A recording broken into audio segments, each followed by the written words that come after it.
today we're going to go over basically a roller coaster-esque centripetal acceleration problem.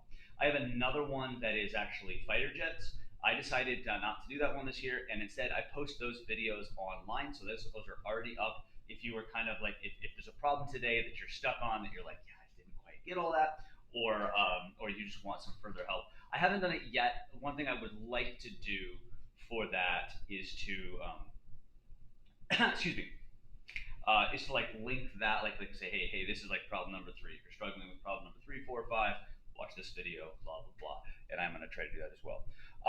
Finally, there is a tomorrow. There is a lab, so I know you guys have hopefully are finishing the homework up. Hopefully that's very easy to do, and you just have a few things to hit. But make sure this lab is big. Watch the intro video, please. Okay. Essentially, we are going to be looking at this scenario. Okay. You're going to be making one of these and using this. This is definitely going to be a 2-day lab for what it is that we have to do. But obviously, I want to keep it to 2 days and not go out to 3 days. And a lot of that's going to come out of you guys being prepared, at least knowing in general what we're going to be trying to do when we get in here. Fair enough? Okay, so please make sure and watch that video. If you don't, it's about a 20-minute video. I apologize, but that's 20 minutes that's not me talking at the beginning of class. So that way you can kind of come in and hit the ground running on that particular front. All right, here we go.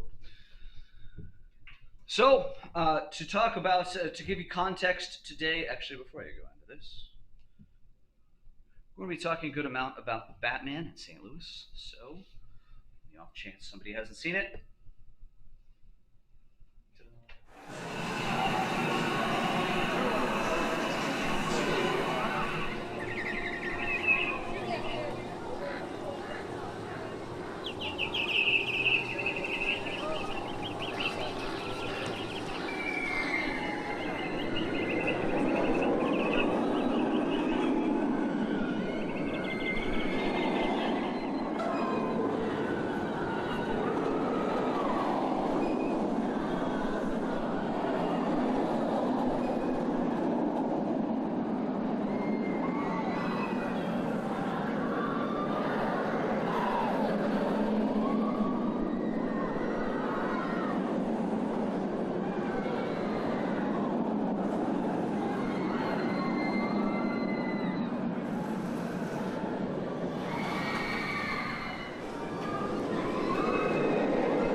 First thing I'd like you to do, imagine a ramp. We're going to make it a little bit more, a little bit simpler than the actual ride itself. Imagine a ramp like this. Just simply draw a force diagram on the person sitting in the ride.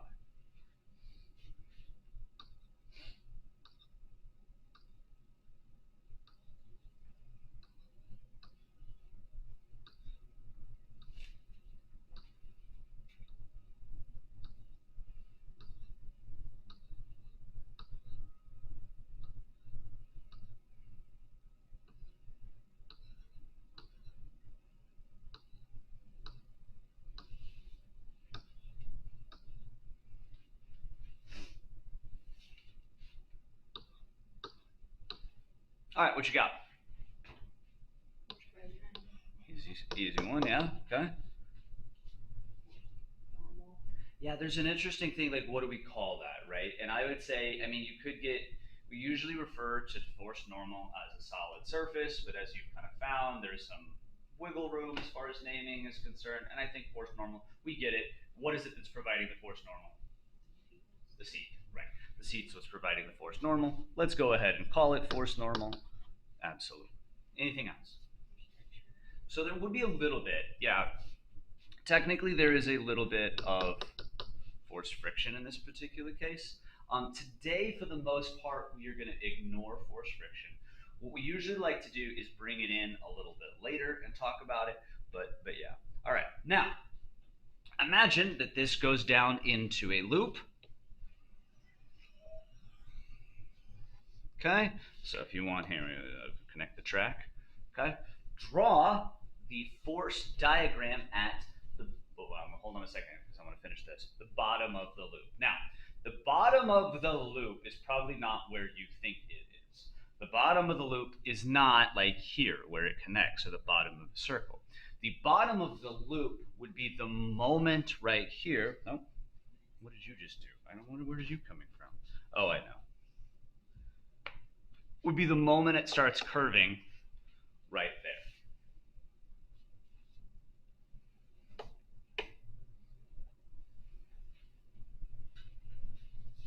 So you're drawing the force diagram at the bottom of the loop.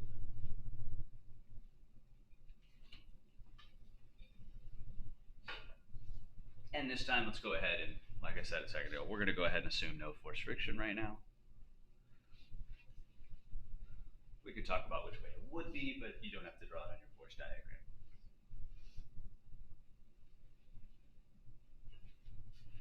Also, I should be using different colors for my forces.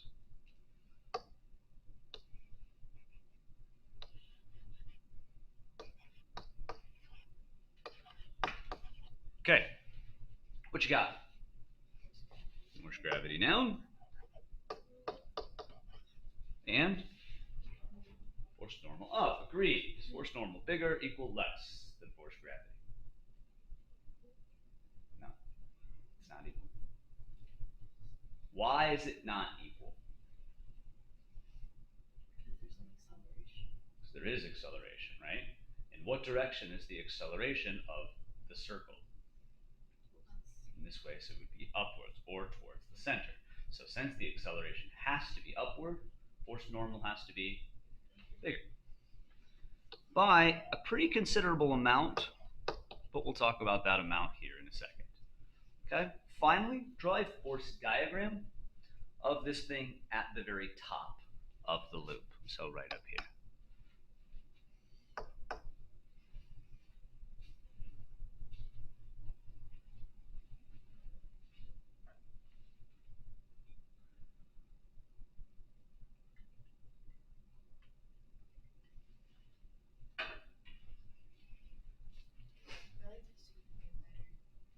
I'm sorry. I apologize. Superman that just drops you straight down. No, the one, where was it? I don't remember where it was. The one that turns you sort of like you're facing in the direction of Superman. It's basically Batman, but they tilt you up so that you're actually like flying like Superman. It's pretty good. Yeah. Is that Great America? Chicago? Yeah. All right, what you got? Force gravity, absolutely. And that obviously should be the exact same arrow as before. And force normal down. Now, there's an interesting thing with force normal down here. Technically, and you're 100% right, especially in this case, technically force normal would only exist if you need more acceleration than 9.8, right? Because we know force of gravity by itself causes an acceleration of 9.8. Now, that's very, very likely with a roller coaster. We'll talk about how we know that in a minute. But how should this force normal on the top compare to this force normal on the bottom in terms of size? Be smaller for a couple of reasons. Can you give me one? You're not as glued to the seat. Why? You're not wrong, but I think you're starting with the results and working way backwards, not starting with the cause. You're upside down towards the center. So upside down doesn't matter. What'd you say? You already have a force towards the center. So force of gravity is certainly helping in this case as opposed to hurting. That's one of the reasons. The second reason we can kind of talk about in terms of energy, right? Let's go back and kind of remind ourselves this conversation. Okay, so let's do this right here. Mechanical energy initial equals mechanical energy final. Why can I do that in this particular setup? In fact, you'll remember that we used a lot of roller coasters to have this particular conversation early on. When can you do this? there's only mechanical forces acting. Close. Well, you had the right idea, though. When there's only conservative forces doing work, and therefore energy stays in mechanical. Absolutely. So with this in mind, remind me real quick, I know this is going back a hot second, but it's a really good review because I think there's at least one problem that has you do this. What are the mechanical energies that are being changed in this particular example? Or what were the three mechanical energies? Gravitational, kinetic, and elastic, right. And which ones are changing in this case? Gravitational and kinetic. Yeah, and we're not really worrying too much about that right here. Now, the reason I bring this up kind of conceptually first, before we deal with any numbers, is a very simple thing. What this says essentially is that this total number, assuming that we're not dealing with friction, which we've already said, is going to stay exactly the same the entire time.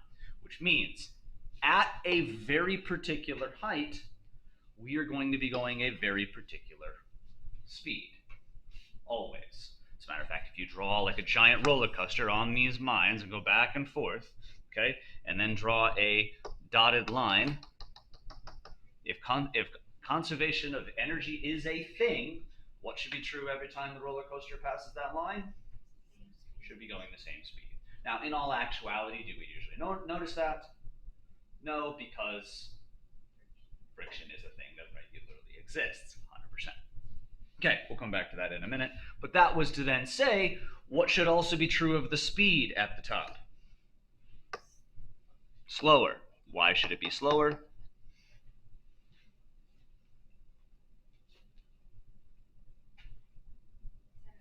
Because it's higher. It's that conversation we just had a second ago, right?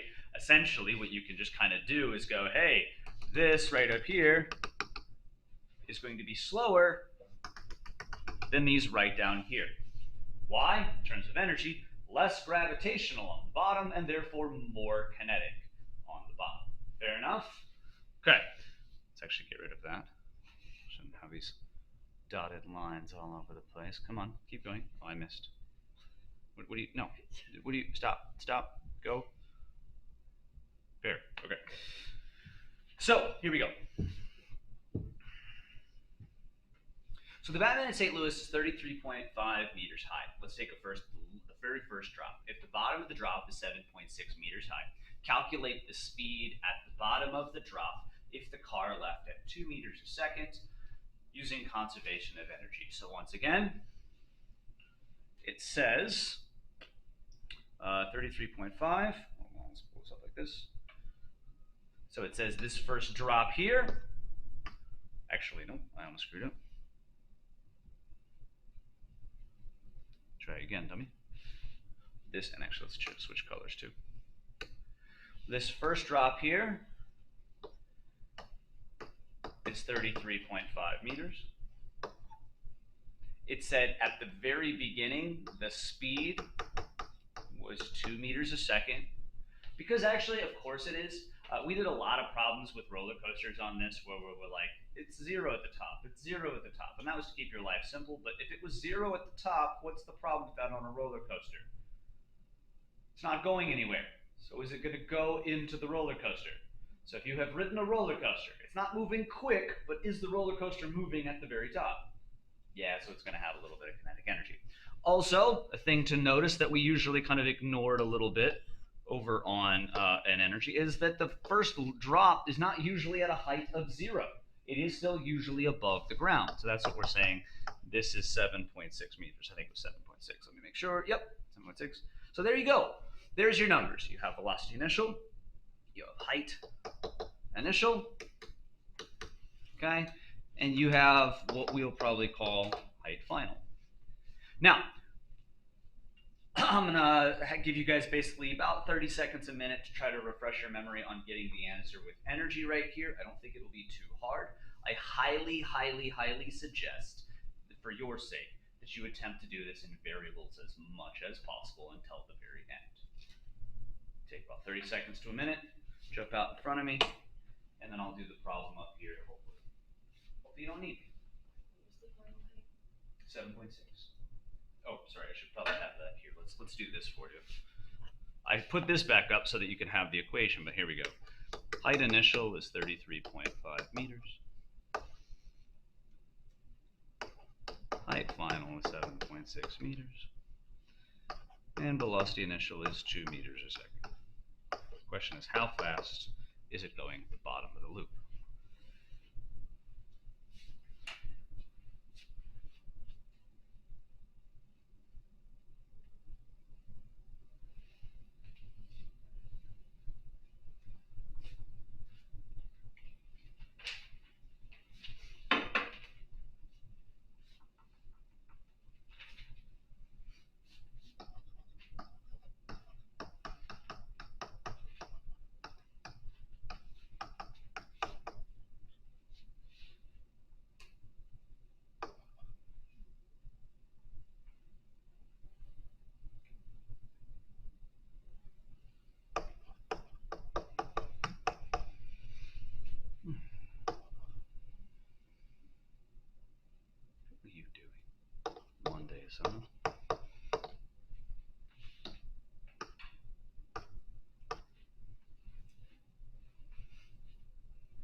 done up here on the board.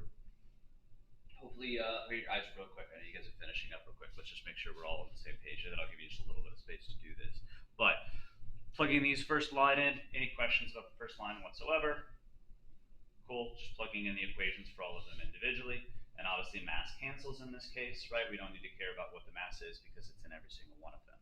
Next, what I did is I took this second term right over here, the second term right over here, subtracted it on the other side. I also factored out G at the exact same time.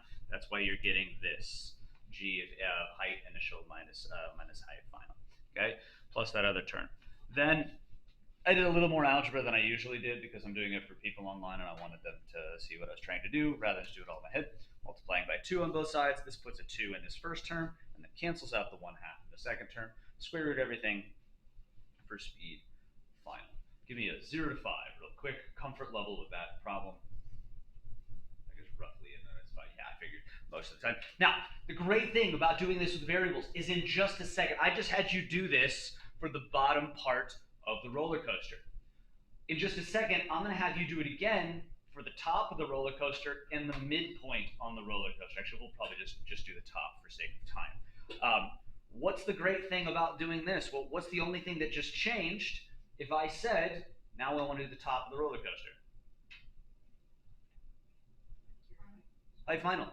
All you got to know in order to do this whole complicated thing again is VI squared, is it still 2, right? Height initial is still 33.5. So the only thing that has to change is the height final. What height do you want, Spain Allen? Give me a height. I'll tell you how fast it has to be going at that height, which 100% goes with exactly what we were talking about up here. At a particular height, it should be a particular speed all throughout. Make sense? Okay. If you need a little bit extra time to solve that, that's great. But honestly, if you're here, that's the main spot that I need you to be because I know you guys can plug and chug into that and get the right answers. As a matter of fact, I'll probably just give you the right answers in just a second. But let's take another however long you need to get the algebra, at least the bottom part right here. If you're there, do the math if you want, but I'm not too worried about it.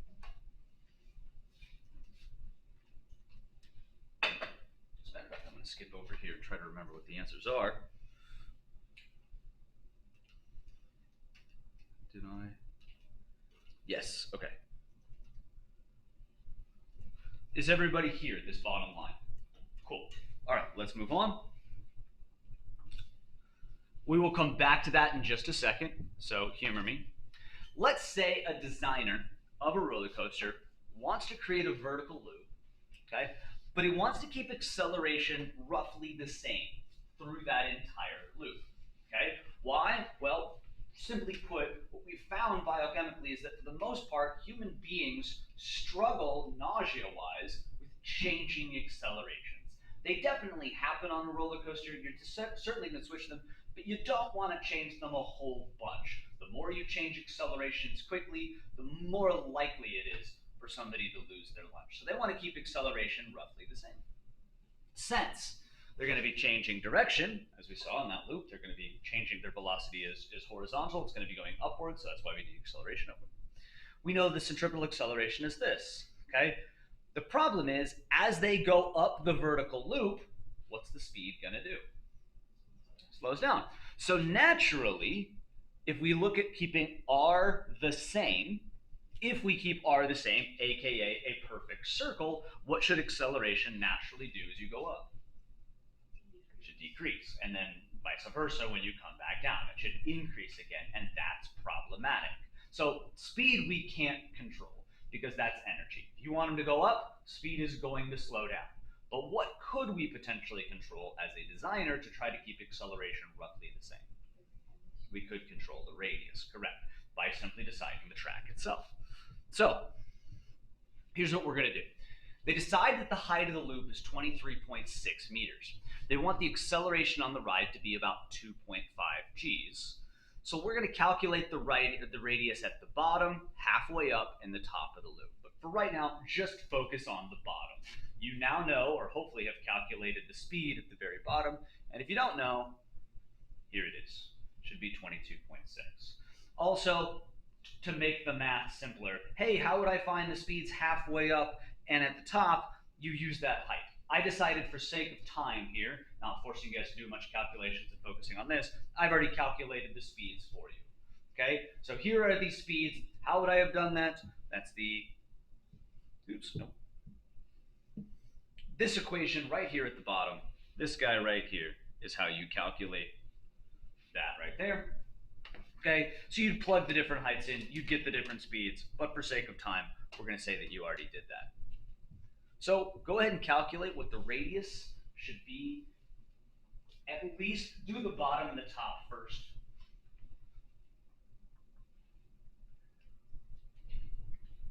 Also, when I say 2.5 g's, how do you calculate how much acceleration that is? 2.5 times 9.8. As we've discussed previously, g's are just a great way of telling somebody an acceleration because they know how much 1 g feels like. Honestly, g's are, it's so funny how wrong people usually talk about them. Pulling g's, like you're putting your you're putting g's of force in. Well, sort of, but ultimately all it is it's an acceleration. It's a type of acceleration.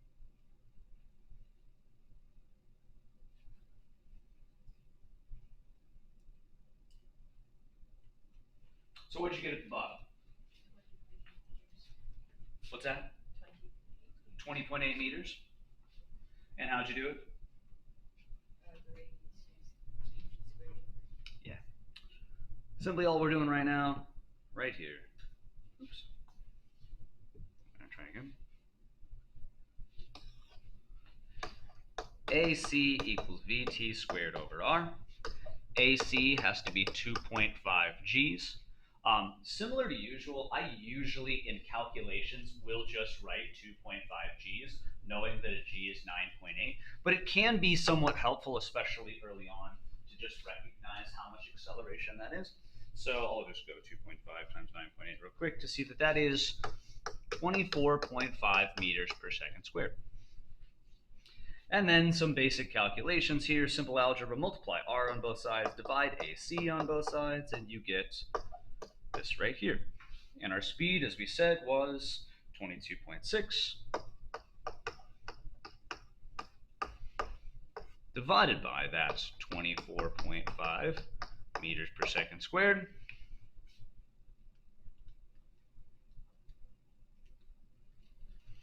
And yep, I got 20.8 meters. All right, what did you get at the top?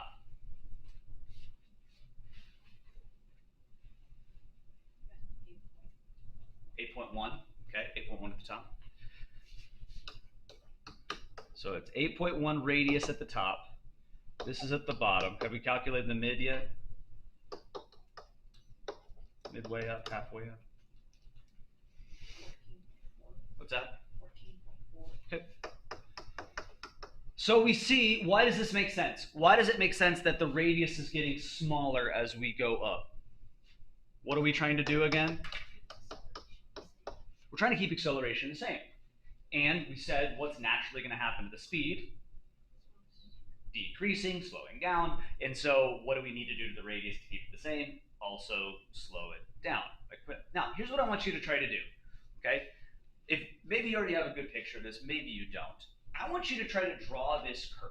What does it look like if the radius of a curve changes? Now, if it stays the same, obviously it's going to make a circle. So attempt as best as possible to draw the shape. Just sketch it.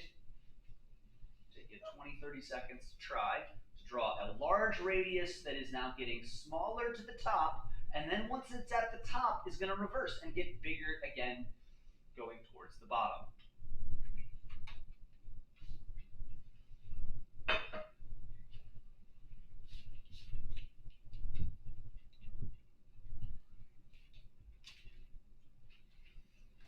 All right, how do we do? Are we ready? Terrible? Well, let's find out. This is what the first loop on the Batman actually looks like. How'd we do? So, if you've ever questioned why the first loop of the Batman looks that weird shape and is not a perfect circle, that's 100% your answer. They are controlling the radius. You can see at the bottom, the radius is rather large, right? Like, if I can draw on that real quick. would say the radius like at the bottom here is like over here, right? That's terrible, but you get it. Yes? Whereas if I look at the top up here, this radius is like, look how much smaller the radius is at the top than it is at the bottom. So why do they do that? To try to keep acceleration roughly the same. It's not perfect, by the way, but it is their attempt on what it is they're trying to do. Okay, now let's continue. So we've already done force diagrams at, it says these 3 locations. We're just going to look at the top and the bottom. Okay, we've already done them pretty correctly. So what we want to do is explain, well, we already said what the velocity is doing. Okay, the velocity should be, in this particular case, going that way, because the roller coaster is coming in right here. The velocity up here should be this way and smaller, right? And then technically over here, it would be this way. Yes? And in what direction is the acceleration? Well, the acceleration in this case, well, so let me label those velocities. Okay, what's the direction of acceleration at the bottom? Be up. Now, I'm fine with you staying towards the center of the circle, but I think if you stay towards the center of the circle, situations like this become a little bit confusing, because wait a minute, is the center of the circle over here? So the other way to think about centripetal acceleration, and the reason it has to be up, is simply because that's the direction the velocity has to change in, right? So if my velocity is pointing straight this way, actually let me try to match here. My velocity is pointing straight to this way. If I want my velocity to tilt that way, which way does acceleration have to go? Up. If I want it to tilt down, I need it to point down. If I want it to go left, if I want it to go right, you get the general idea, yes? So you kind of need to understand it from both perspectives, towards the center of the circle, but also curving in that particular direction. So let's actually skip to number 3 here. Let's calculate the force normal on the car at the very bottom. So how would we do that? How would we calculate the force normal on the car at the very bottom?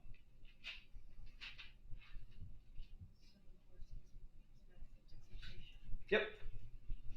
And actually that's pretty easy in this case. We're going to spend a ton of time on this, but I do want to focus on something a little bit here. Sum of forces in the y equals mass times acceleration.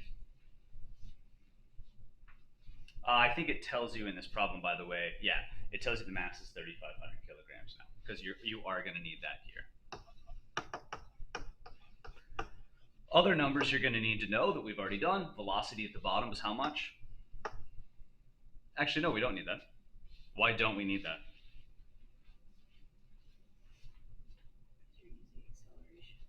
Right, well, I mean, we would put vt squared over r in here, right? To get acceleration usually, except why don't we need to put vt squared over r in for acceleration? We already know what the acceleration is, right? What is the acceleration? 2.5 g's or 24.5 meters per second squared.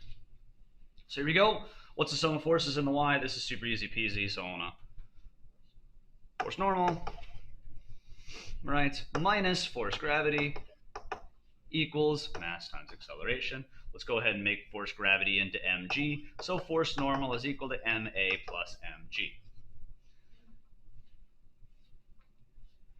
This is where I wanted to point something particular out that can be helpful in certain problems. Why is that the case? I think I've already done this once before. Earlier I drew this force normal pretty large, and I told you that I knew it was pretty large. How large is it? Well, I'm going to tell you right now. It's 3.5 times the size of this arrow right down here, if I've done it correctly. How do I know that? Well, let me write this math a little bit differently. Force normal is mass times acceleration. Well, acceleration is 2.5 g's. So what's force normal? 3.5 times mg.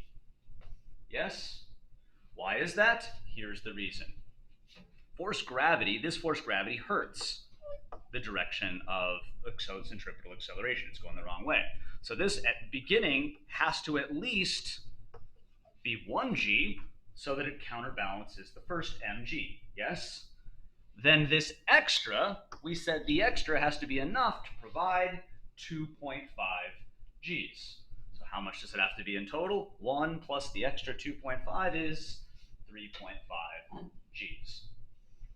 Now, what you feel, we talked about this a little bit the other day with the hill problem. What you feel for your weight is not force of gravity. That's not what tells you your weight. As a matter of fact, if I said, when is a person weightless on Earth, you would say, when just the force of gravity is on them. But the force of gravity is still on you when you feel weightless, right? So what force is it that actually tells you how you feel, how heavy you feel? Force normal. So, in this particular case, even though you are not, you will feel 3.5 times heavier, actually technically 2.5 times heavier than you usually do. Because how much force normal is usually on you? The same as force of gravity, right? So this extra is making you feel that much heavier.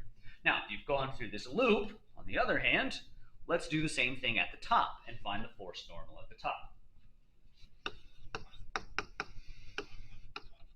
Quick reminder here, what changes as far as our setup here at the top?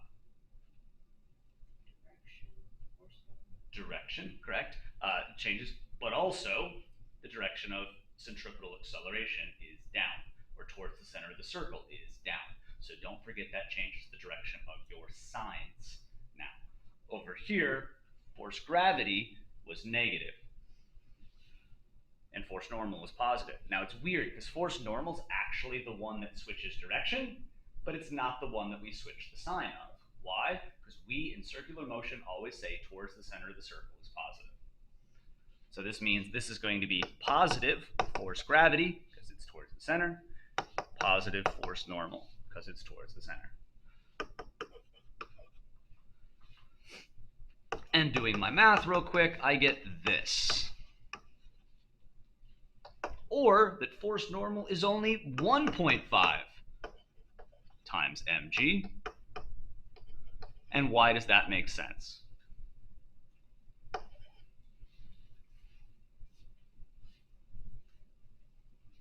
We still need a total of how many G's? 2.5. Down here, force of gravity was hurting that process. Up here, it's 80. It's already giving us 1 G in the correct direction. So how much more do we need? 1.5. What would happen to this situation if we made the circle taller? What's that? Why? Yes, it should. Why?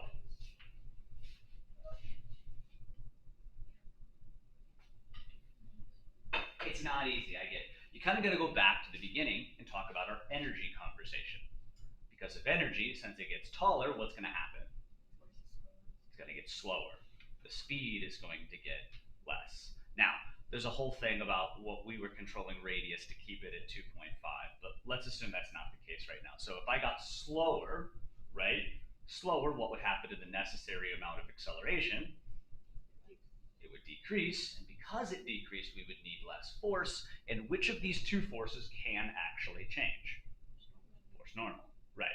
Gravity's not going to change because it's on Earth. What is the minimum amount of force normal that would be on the top? It's the smallest number of force normal on the top. Could be 0. At what point would the force normal at the top actually not push at all? When would that have to be? Right now we're at the very top.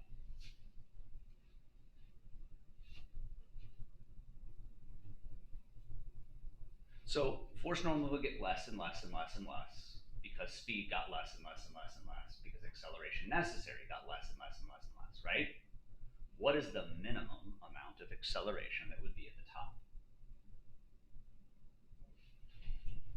Here, I'll do it real quick.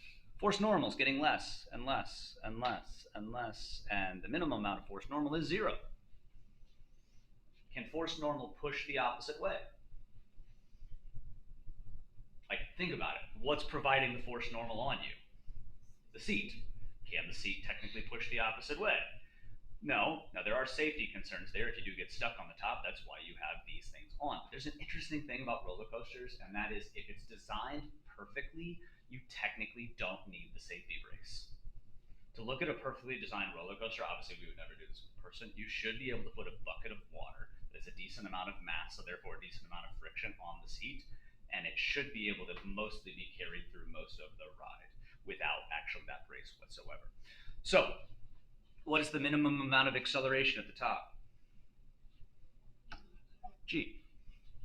Do you remember a lab that we did with marbles? And I gave you an equation that you said was sort of weird. I said the velocity at the very top was equal to the square root of gr. Well, that was because in that lab you were trying to find the minimum height necessary to pull off that particular loop. And if you've got less than that minimum, then it always like skipped, right? It didn't make the full loop. But if it made the full loop, that would have meant that the minimum acceleration at the top of that loop was g. And if you take this guy right here and solve for vt, there it is. This is to point out on your problems, if it ever talks about at the very top the minimum speed, this is correlating with just gravity being on. Why? Well, because we know on Earth, gravity has to be on, right? You can't get less than that particular amount. All right, last problem. Let's say we take our loop over a hill and we now need to make a lateral turn, like you're seeing in that picture. Obviously not quite the Batman ride. Batman does do this, but this picture was a little bit better. The height of this turn is 2.5 meters. So let's go ahead and first calculate the speed of the car. I should have done this ahead of time. Let's just go back and steal that equation. Where did the equation go? It's on this guy over here. Oops, too small.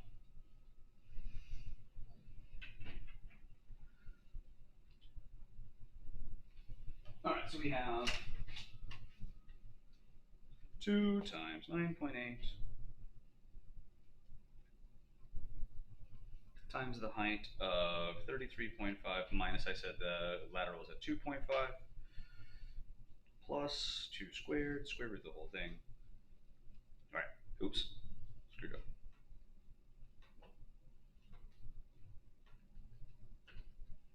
.7 meters a second. So it's going at 24 meters per second.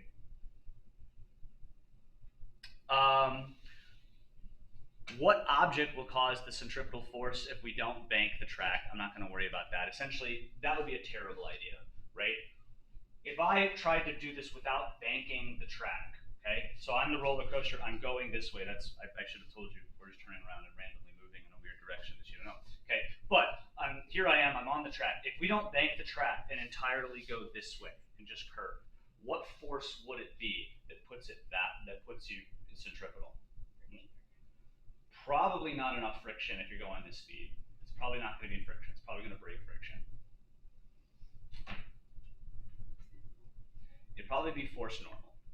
Okay. Now, if you're on the Batman, then you're good because you actually have a thing right here.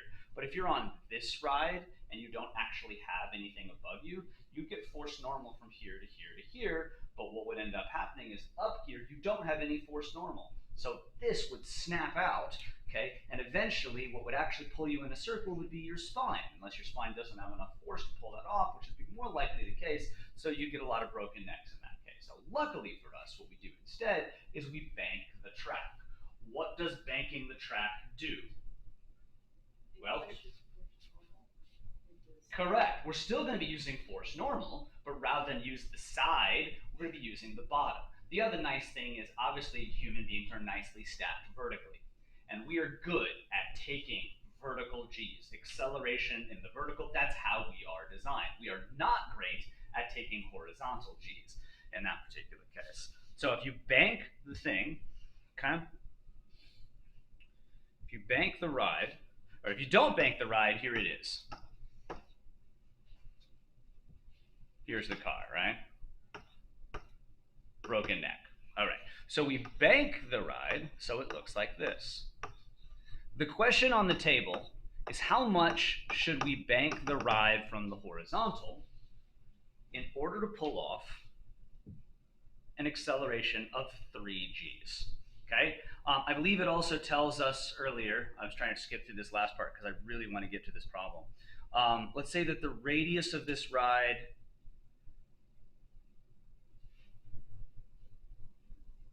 here we go.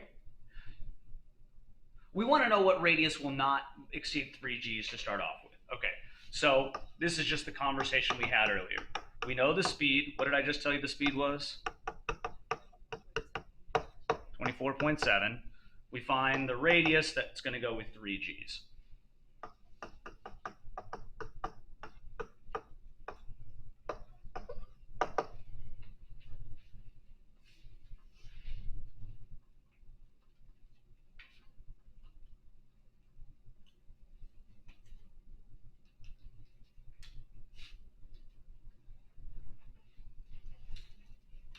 I got 20.8 meters, yes?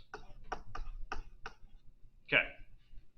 Now, the question that we have, what bank would cause that? So here's what you do. You start off and you draw a force diagram. This is very similar to the bike problem on the bank from the other day. And the main thing that you got to know is, well, let's do the force diagram first before I go to the main thing you got to know. What's the force diagram on the person? Gravity down and...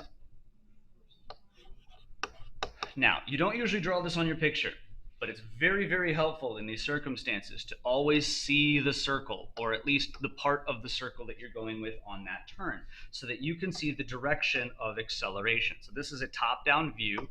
Over here on the left, the car is going this way and then is going to be going this way. So what's the direction of acceleration in this first case? To the right. Correct. To the right. There's the acceleration. So what is the direction of acceleration on this force diagram? To the right. You know it's not vertical in any particular way due to the fact that it's not changing height, it's not accelerating up or down. Now that does start to get a little bit complicated when you start to look at a picture like this, because they are sort of accelerating up and down. But usually what you would assume is that the constant velocity here, again, it's not going to mean any other acceleration except for centripetal. So how do we do this? What I'm going to do is well, firstly, here's the main thing I was trying to say earlier. Where is this angle on that force diagram? No, it's not. Let me see if I can't quite see your pic. It's this one. Why? Which way's force normal if it's not banked? Straight up. So as this gets more and more and more banked, say by like 20 degrees, you can see it on this picture here, as the bank goes up, this leaves, force normal leaves the vertical. So what we need to get that angle, as we need with any angle, is 2 sides of a triangle. AKA, if you look at this picture, what we need is force normal in the y and force normal in the x. Now that's very easy to do once you get this picture. So I'm going to go real quick here. Sum the forces in the y. What is the acceleration in the y? 0. What are the sum of forces in the y? Well, positive force normal in the y, because it's acting in both, minus force gravity. AKA, force normal in the y is equal to force gravity, and force gravity is always equal to mg. So I can calculate that number, but we'll leave that alone for right now. We'll come back. Now, we sum the forces in the x. Is it accelerating in the x? Yes, only in the x, as a matter of fact, and you know how much that acceleration is. What is it? 3 g's, right? What is the sum of forces in the x here? Force normal in the x, and that's equal to mass times 3 g's. Do you now know force 2 parts of this triangle? So what do you do to get the angle? Trig, specifically? Inverse tangent. What's the opposite of the angle? Which side is the opposite? Force normal in the x. As I said before, you are welcome to plug in numbers, but a lot of times when you don't plug in numbers, it is quicker, it is cleaner, and you see stuff that you wouldn't maybe see earlier. And that would be, this is 3mg. And what's the adjacent? mg. So do you actually need to calculate mass and gravity? And nope, you just need to take the inverse tangent of 3. So it'll be above 45.